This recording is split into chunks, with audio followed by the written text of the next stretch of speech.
What's going on, guys, and welcome back to Footy with an Edge. We're here today to talk about the dunces that run football because the last 2 days of comments from Sir Jim can only be described as idiotic old grandpa that doesn't know what he's talking about. Seriously. In fact, if we go back to a lot of the decisions that Sir Jim and Ineos have made in the last few years, you could say that a lot of it doesn't make sense from a business perspective. They have increasingly gone into a lot more sports ventures, which is famously the easiest way to lose money, right? Which is Formula One, which is Lausanne, then Nice, and now Manchester United. Um, just a lot of the decision making seems like it's highly erratic from somebody that's getting old, just looking for meaning in their life and trying to be like, F this, I'm done trying to be prudent with my money. I'm just gonna do the things that I like to do. And while I have no problem with that because it's his money, he can go waste it however he wants to. I mean, he's done very well for himself in his personal life and his professional life. And who am I to begrudge, what he does with it?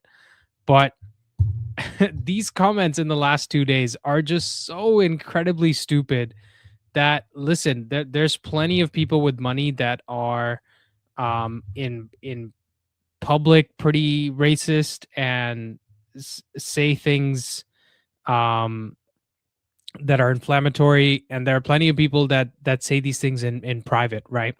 Ultimately, all you can do is take account of how you feel and how you think. And listen, I'm not a UK citizen.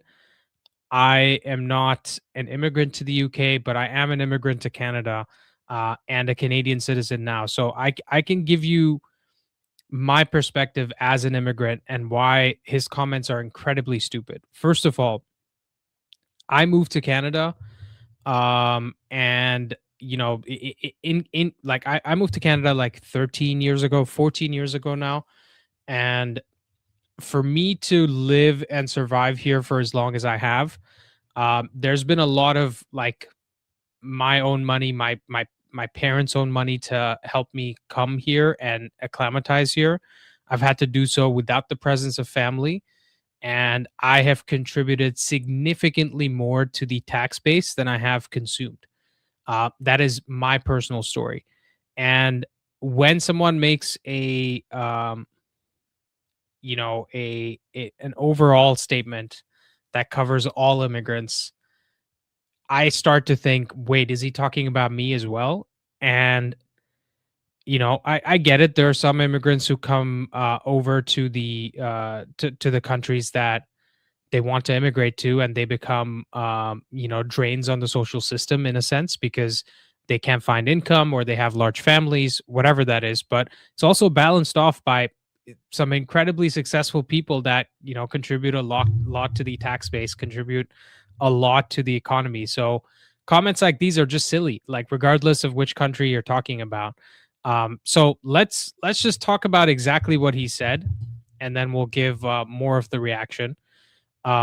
United for Eternity says, very disappointed to hear what Sir Jim said and ashamed to see people defending it.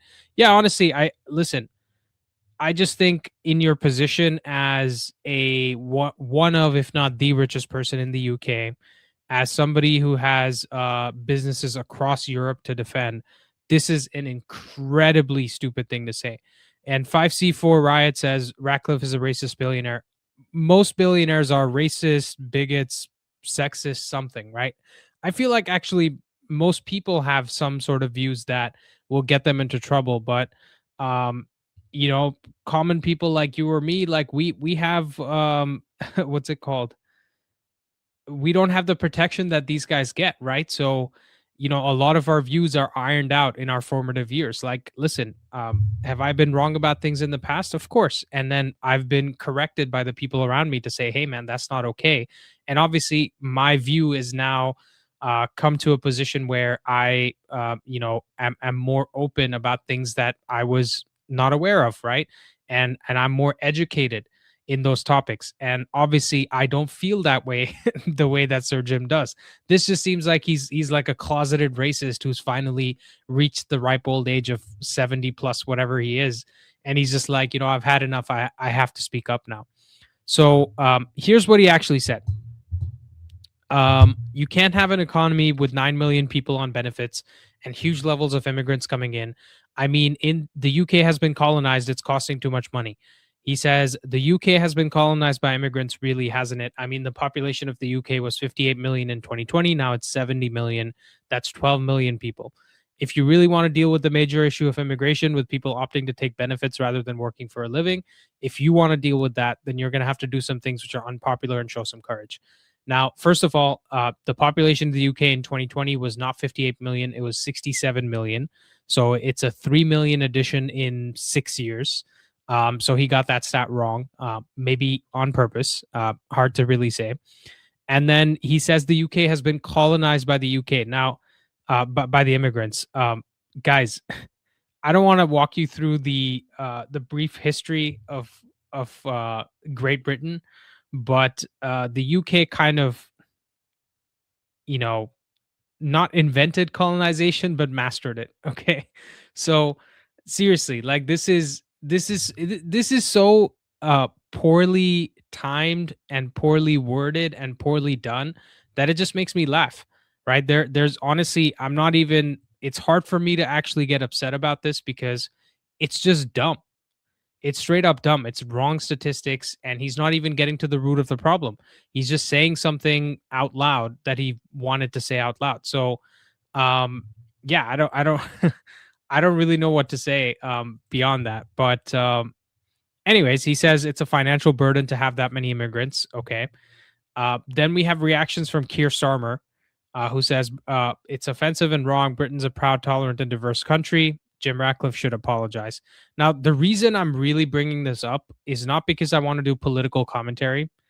It's because it is so incredibly stupid of Jim Ratcliffe to do this as the owner of Manchester United. We have like 5 British players probably that are not immigrants or product of immigrants in our whole squad. I think there was a comment I read that against West Ham, we would have had 3 starting players and 2 players on the bench who were not immigrants, right? So, what is the point of putting this kind of backlash onto yourself as a representative of Man United, as somebody that has now become the face, even over the Glazers of Man United? And anyway, so Kick It Out came out and said they are disgraceful and deeply divisive at a time when football does so much to bring communities together. In addition to the inaccurate figures mentioned, it's worth reminding him that Man United has a diverse fan base and plays in a city whose cultural history has been enriched by immigrants. This type of language and leadership has no place in English football, and we believe most fans will feel the same. So that's what I mean, guys. Like he as a representative of Man United, if you want to do it as a private individual, that is up, your business. You can take all the hits for Ineos that you want to take, but saying it for Man United as the face of Man United, as the inadvertent face. Nobody wants to make you the face of Man United, but saying this as the face of a football club, when most of your players are immigrants, when most of your fans are immigrants, let's be honest, because Man United is a global institution, right? I'm an immigrant. I don't have anything to do with the UK. Well, UK did colonize my country where I was born for 200 years. But, other than that, this just makes no sense, right? And then the 1958 group came out and said a very ill-advised statement from Sir Jim Ratcliffe today. Once again, a total embarrassment, whether in front of camera or being interviewed, commenting on the issues of our country while living in Monaco to avoid paying taxes is bad enough. That's the other thing. He's saying that immigrants are being a financial strain on the UK when he has no problem evading his fair share of the taxes by living in Monaco. And then he says he's unpopular with the fans, and that is an understatement, which is what the 1958 group says. And they have other problems with how they're increasing ticket prices for the season ticket holders, match day ticket prices, etc. So guys, I mean, this is an incredibly privileged individual. Okay, he has worked hard to gain his privilege. I have no problem with that. But why, as the face and the head of Man United, are you saying this? It's literally ridiculous. Then the Muslim Supporters Club of Man United also came out and said they were deeply concerned and warned his words could have real world consequences. That's the other thing, guys. Um, as a Muslim, I'm not a Muslim, I'm not Jewish, but a lot of these communities have been getting real world consequences of just being who they are, being part of the family they were born into, because of things like this, right? Because they rile up people, and they bring out the true racism that's lying underneath, across the country. And there's already enough problems as is. Sir Jim has no place to add to it, especially, like I said, as a real face, a public face to Man United. And then he comes out and issues a non-apology. He says, "I'm sorry that my choice of language has offended some people in the UK and Europe and caused concern, but it is important to raise the issue of controlled and well-managed immigration that supports economic growth. My intention was to stress that governments must manage migration alongside investment in skills, industry, and jobs so that long-term prosperity is shared by everyone. Um, it is critical that we maintain an open debate on the challenges facing the UK." So, guys, this is um, he very much wanted to make a derogatory and racist slash anti-immigrant comment. That was the goal, and he achieved it. Right? If he really wanted to be very constructive and really open up the debate, then he could have used completely different words. He could have come out with some sort of campaign that he is starting to help the UK government. None of that, right? So this is just an old man sitting on his chair in on his patio and talking shit. Um, and then United came out today and gave a statement, said Man United prides itself on being an inclusive and welcoming club. Our diverse group of players, staff, and global community of supporters reflect the history and heritage of Manchester, a city that anyone can call home.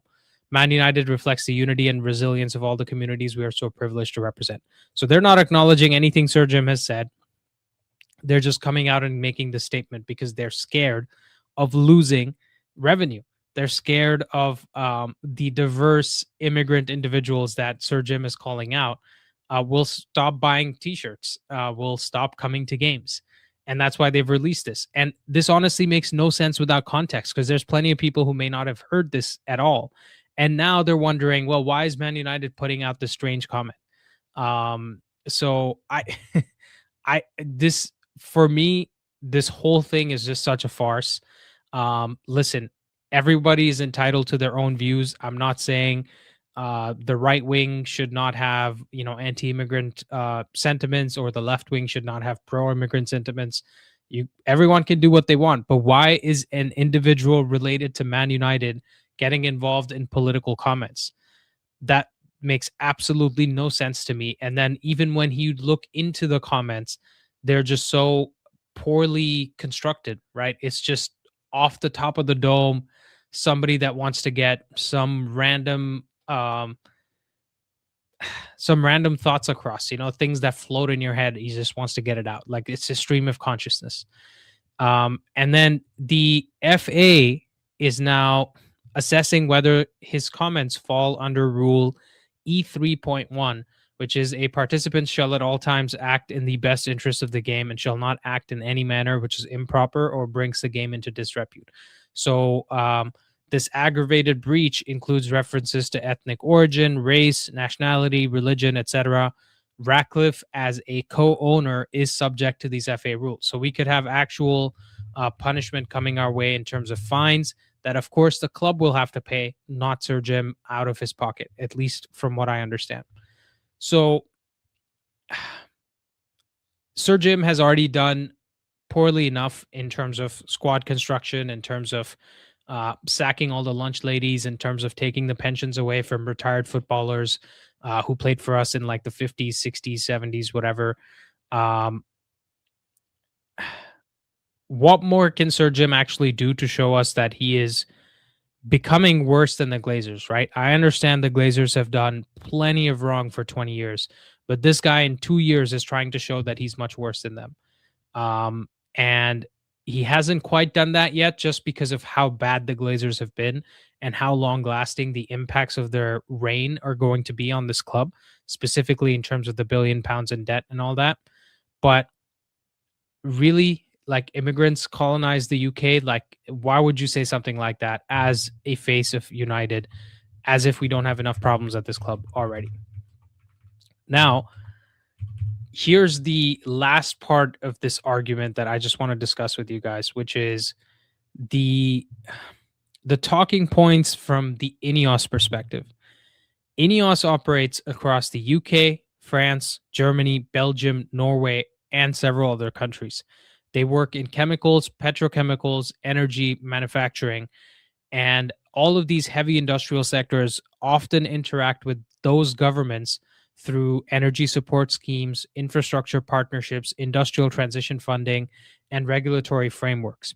So when you run a business that depends on state infrastructure and policy, how are you complaining that other people are a burden on the um, tax base, right? Because you're saying immigrants are coming in and they're draining the tax resources. Well, guess what? You're doing the same thing with your business in other countries. And there's all these claims that, oh, we're creating jobs, et cetera, et cetera. You can do studies that show that you're going to create certain number of jobs, but how much does that actually benefit every single person in that country, right? And that's the question, because Ineos is a for-profit institution, and you're sitting there making claims about immigrants costing the tax base when you're happy doing the same things, not just for the UK, but also France, Germany, Belgium, Norway, and plenty of other European countries. And I'm pretty sure, by the way, he was crying foul about China selling energy on the cheap to Europe, and the fact that the EU is not doing enough to protect European businesses because Ineos are not making money. So suck it, I guess, to Sir Jim. And then Mario brings up a great new point that I was going to get to. He wanted the Manchester government to pay for United's new stadium. He wanted tax dollars to be used to pay for United's new stadium, a portion of it at least. And that's the thing that makes me laugh the most. Like, in America, right? A lot of the NFL stadiums, et cetera, the Buffalo Bills are just building a new stadium as well. And that stadium cost them $2 billion or $2.1 billion or something. And they secured $800 million in funding from state and city governments, I believe, if I've read that correctly. And this happens all the time in the US. And there's plenty of studies that show that that money rarely goes back into the average citizen's pockets. That is just money that um, the teams tend to hold the cities or the states hostage with that kind of threat that they'll, relocate to a different city. And so they're forced to pay that money. Maybe some of that benefit goes back to the city, maybe it doesn't. And Sir Jim was lobbying the UK government, was lobbying the local government as well to do exactly this, to get money through state bonds or city bonds that can go into funding the stadium. And then, Ineos gets the benefit of it. And maybe the city gets the benefit from hosting some events there, like a Beyonce concert or whatever. But he's happy asking the UK government for money. But when immigrant households ask them for money, which is, by the way, far less than the inflated number that he was talking about, it's a big problem. Now, the last thing is his Monaco residency, right? He criticizes the UK fiscal strain. He himself resides in a low tax jurisdiction. Ineos operates in high tax, high regulation European countries and is okay asking for subsidies from them. And so the optics of this is completely wrong, right? From every single angle that you can look at. And for me specifically, I don't like the fact that we have a head of United making political comments like this, because in football, why are you bringing politics into football? And if he thinks it's not going to be brought in, then he's dumber than he looks. But anyways, we have Donovan here. Donovan, I understand that you are a reporter yourself in South Africa. Is that correct? Well, not a reporter. I write opinion articles. I'm published quite regularly. You can't? You can't hear me at all? Let me just check my mic. Can you guys hear him? Hold on. Let me check my mic. I'm going to go back out and come back in.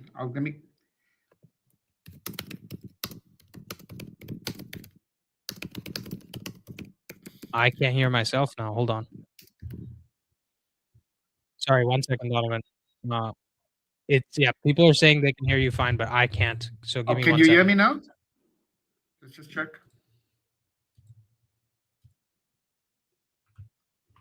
Okay.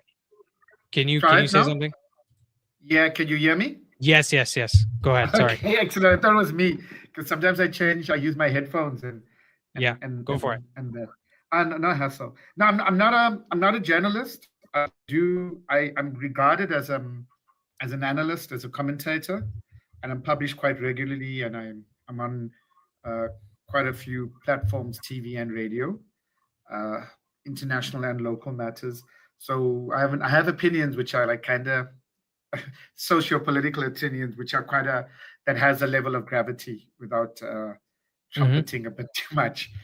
But and the reason I came on is, you covered most of it, but you see, the big blind spot, and I watched the interview with the interviewer, not just what Ratcliffe was saying. I don't believe in sirs and whatever. That's even Alex Ferguson is Alex. But that the interviewer kind of stops him and says, "Colonized? Like, did you mean that?" Kind of story. And he says, "Yeah, colonized." And he has no understanding of what's colonization. Absolutely. It's a huge word. It's not a small word. Because you can debate all policy, any policy, immigration policies, you can debate it. He's right. Debate it. But once you start saying immigrants are colonizing Britain, that's what Trump is saying. That's literally it's very inflammatory, first of all. And if I may, Britain's rich, colonization history itself, right? It's so rich that this guy is saying that. But if you deep it further, right, Donovan, the power that kings of the state used to have when Britain colonized like most of the world or whatever, is akin to the power that the Britain's richest man has today. Yeah. Right, and he's the modern day king talking about colonization. And they still have lands that are owned, property and so forth, based on that colonization, based on the theft of ideas and and so forth. And so the irony and how bad it is, the irony that he can't see, because simply put, he's a billionaire, right? And he's a billionaire saying, I'm oppressed and being colonized, and government doesn't have enough money, and I'm going and living in Monaco, so I don't need to pay £4 billion of tax, because that's what he does every year. He retains that money, should be going to the government that he's saying that's not getting enough money, and we must feel sorry for him. And the worst part is this, is that not the worst part, but I got into the United Stand first. That was the first site I subscribed to. And I didn't want to get onto Stretford Paddock because I didn't like this idea that you could only be a United fan if you were in Manchester. Because United is a global, not brand, a global following. So you suddenly now, I'll never get to Old Trafford. I can't see myself, if I get to Old Trafford once, I'll be so happy. So I also get a little bit cheesed off when you even read from the 1958 and talk about tourist fans and so forth. We don't have the luxury of being able to go to that stadium every week or, and stuff like that. So I don't like us being called tourists. And so he's got to understand that Manchester United that he bought and wants to put the chest back in, or the Manchester back into it. He's talking about a Manchester that's not just there in the UK.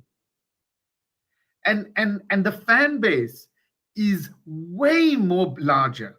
It's not just the players, it's not all of that, it's way more larger, besides the diversity of the UK itself. So Ratcliffe, I'm glad he's exposed himself, because that whole push had a tinge of racism when for Ratcliffe to come in as opposed to somebody from the Middle East or whatever it is. And I'm not saying I like oil oligarchs or whatever it is, right? I'm not saying let's be city. Or the other idea that these community assets, fan clubs, a business as such that has been made by fans, not made by profits and by profit margins, right?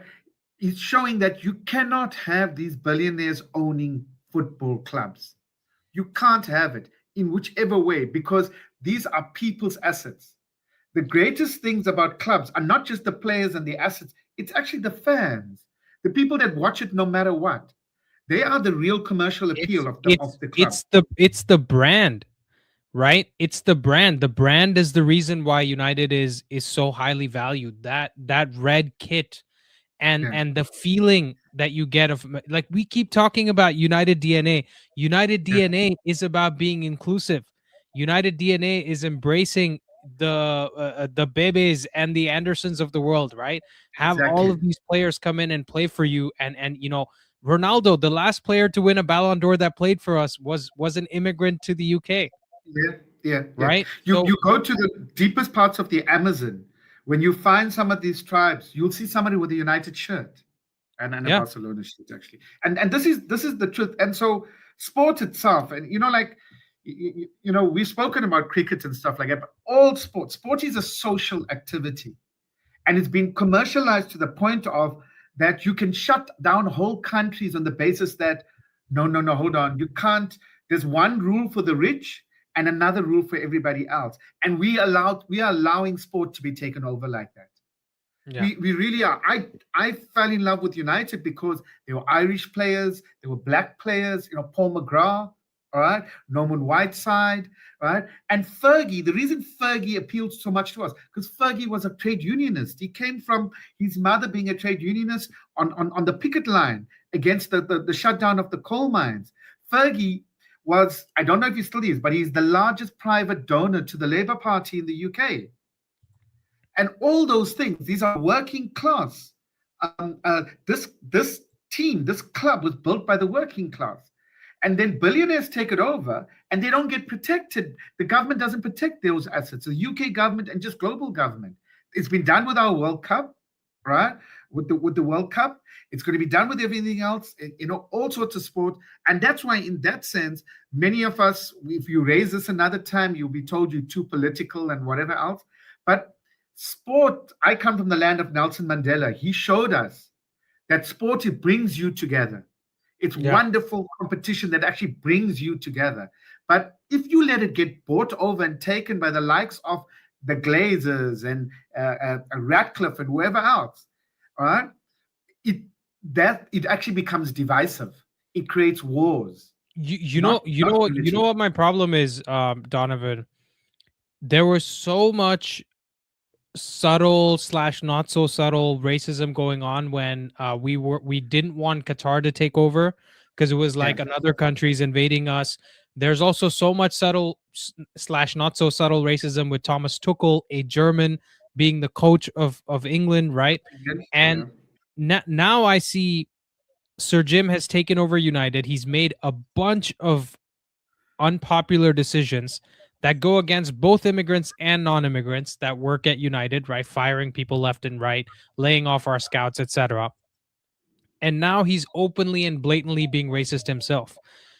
What position do we need to be in when the so-called human rights violations people that are in the Middle East, with all the building the stadiums and all the things, atrocities that they've committed, are the ones that we're looking up to as good owners? Because if you look at Manchester City's owners, right? Yes, the 115, yes, all these things are horrible. But if you look at what they've done for the community near the stadium and the investment they've put in, all the young players they've given platforms and given careers to, all the fans they've made happy by giving them wins and all that. And listen, you're old enough to know this, and so am I. When your team is consistently winning, it can actually help you like get out of a rut in your personal life, because you just have something to root for, something to live for as well. So there's all these benefits that we're looking at somebody who has objectively done things that we're not supposed to be looking to them for. And this guy comes in holding the virtue signaling, saying, I'm going to put the Manchester back in Manchester. I'm the richest man in Britain. And he's showing his true colors, with every decision he makes. But other than giving money to the Glazers for that shares, he fired the tea lady to save money. The team goes to West Ham on the train to save money. But the decisions they've made, that he has had to pay out Ashworth, did he take that from his own pocket or take it from the team? So Ten Hag as well, sacking Ten Hag, sacking Ashworth, sacking Amorim. Yes, all of those things. It doesn't go as mistakes. It comes from the bottom line. And then they'll say they have no money, because this has got to be not even cost recovery, it's make profit. And when you talk about Qatar and stuff like that, there's a book called Foul, Foul, and the case against Sepp Blatter was based on that book. They actually pulled it off shelves, and I had a copy, and they've now re-released it because there will be no case on Blatter. All the money grabbing, the stealing. Blatter was dismissed because he did not give World Cups to Europe. It went to South Africa, then Russia and Qatar. And when he did the double one with Qatar and Russia, that's when they wanted to get rid of him. And the reason I raise this is because of what you were talking about, the subtle racism and so forth. It is supposed to be that Europe must be in charge. If Europe's not in charge of our football, then it doesn't work. So you can have black or brown or whatever countries coming, but as long as you play the game with us, you understand we are in charge. And that's what you have. So you have to make certain. So Blatter was okay until he started to make decisions on his own and not with the permission of Europe, the guys in Europe and the US. That's why there's no case. Blatter's not going to jail. All right. All the same things happen. That's why you can give Trump a peace prize that you create as FIFA. This is why you have a situation where the Glazers are allowed to, with a geared deal, with a deal where the club, they take the debt and they pass it on to the club, and the next day they outlaw that transaction, right? Because they were all bought off by the Glazers, including Fergie, right? And basically with Ratcliffe, it's the same thing. It's the same thing, and he's made a faux pas now. I want wherever he is, if we're playing away or at home, that our fans in the stadium, together with the away fans, will scream, "Get out, Ratcliffe, get out!" I really want that, because they must go. He must leave. I don't have that much of a problem with Wilcox and them, but then I have to question: is it Wilcox because he's English? Because he's like British. But that's what he's making us do.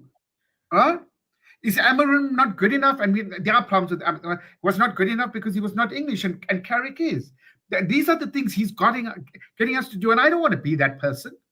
I don't want to suddenly say, "Oh, who is saying it? Who is this?" And that's not on. And he's raised that. He's brought that in, and he's supposed to be smart.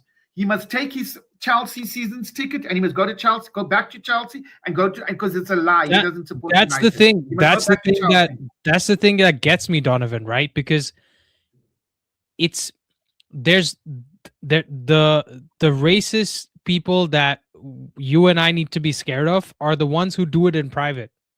Yeah.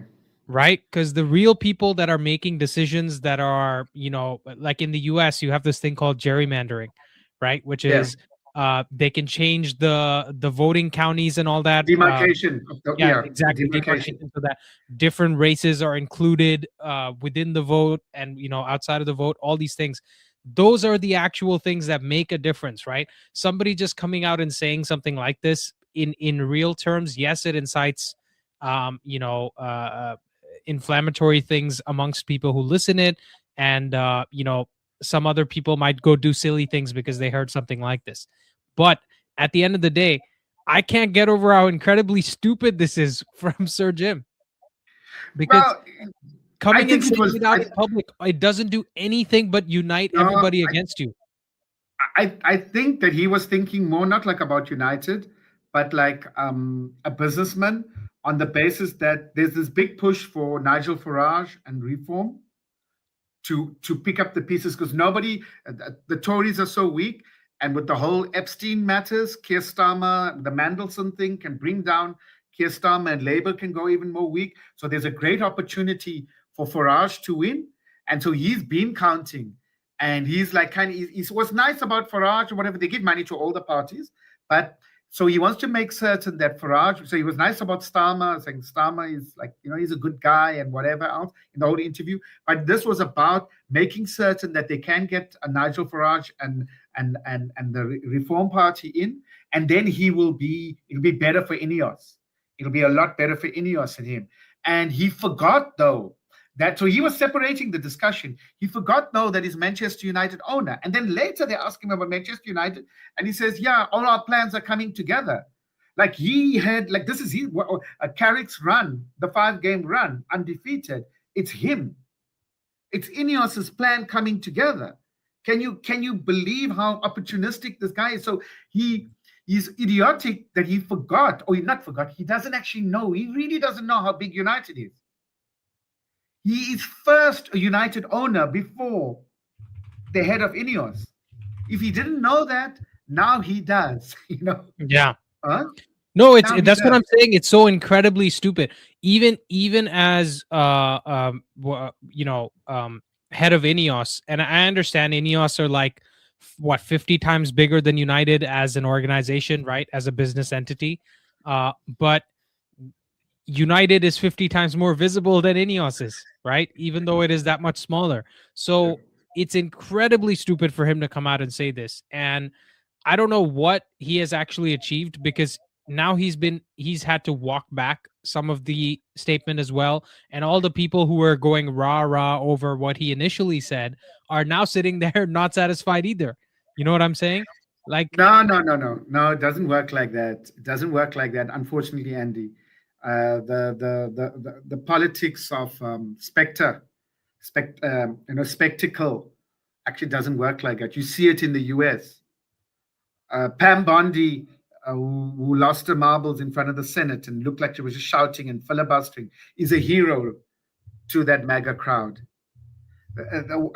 I hear you, but there are cases of... Ratcliffe is going to be a hero too. If Reform wins or whatever, right? He's going to be their guy. He's going to be their guy because he stood up when it wasn't fashionable as such. They've been this is deliberate by him. So it shows which comes first. But Nice warned us, right? He's the owner of the Nice club, the football club. And I mean, I didn't all the time. It's about making money. The whole stadium is about making money. It's not about better facilities and so forth. All of it is geared about making money, because a football club, that's why the Qataris are so good at it with from PSG and that, because you don't actually make money. It is washing you. It is making you look better. All right? You can't really make money from it. It's like an airline. Yeah, even when they invested in PSG, they made a lot of commitments towards the French state, and towards like rehabilitation in Paris, like a lot of things, right? They committed money towards it. And yeah, all of this is a game, right? Even the Abu Dhabi state investment fund, the Saudis, they own like Harrods, a lot of these large chains in the UK, right? They invest a lot in them. They own percentages of them. So yeah, it is a farce, to be honest. But yeah, I think that's probably enough politics for everybody to consume on this channel, because it's just one last thing, Andy, Go for it. Before I forget, because you had said it. It's something you said earlier, and I meant to raise this. That look, at the end of the day, there are no angels, right? There's no great owner who in this commercialized world. I'm not going to think the whole world is going to be socialist or communist, and you're just going to do things for the goodness of sport or whatever it is. We are not that naive. We understand we'll have owners who are not like us at all, are not like us at all. They are not part of the fans who save money just to go to the stadiums, or it costs so much to buy a sweater in different parts of the world and so forth, the jersey, whatever it is. We know that. To get the cable TV or whatever it is, or the data to be able to watch. We understand that. We know that. We're not naive. And it's not about height, but we expect to be respected. We expect that the club we love, you will love it as much, at least. That you will really take care of it because it's ours. And we can't hold it and take care of it. And that's what we want from people that who may not like us. We may not like them, Yeah. There's many things, and I think that's what hurts. So we're not naive. We don't think that these all these people are bad, evil devils, and whatever else, and we are angels, or our political leaders that we like or parties are angels. No, we know they're not like that. And so the bad part is just when we are getting good press in the 5-match run, this idiot goes and does this. And no, that's what I'm saying. That's my problem. Yeah. I actually have no problem with political commentary. This is not a political channel. This is a Man United channel. But when the owner, the part owner, and the current face of United goes and makes political comments, we have to discuss it, right? And we have to talk about how stupid they are. Because here's the thing, right? If he actually wanted to bring upon like immigration reform in the UK, there are a million different ways he could have gone about doing this, right? He could have suggested some, given money to the right charities or organizations, or started his own organization that goes and helps the UK government reform these things. There's many different ways you can do this, or actually come up with good solutions. Like all it takes is going to even ChatGPT and spending 5 minutes with it and asking it, give me a statement that depicts my my thoughts in a way that is appealing to the masses, right? Something like that.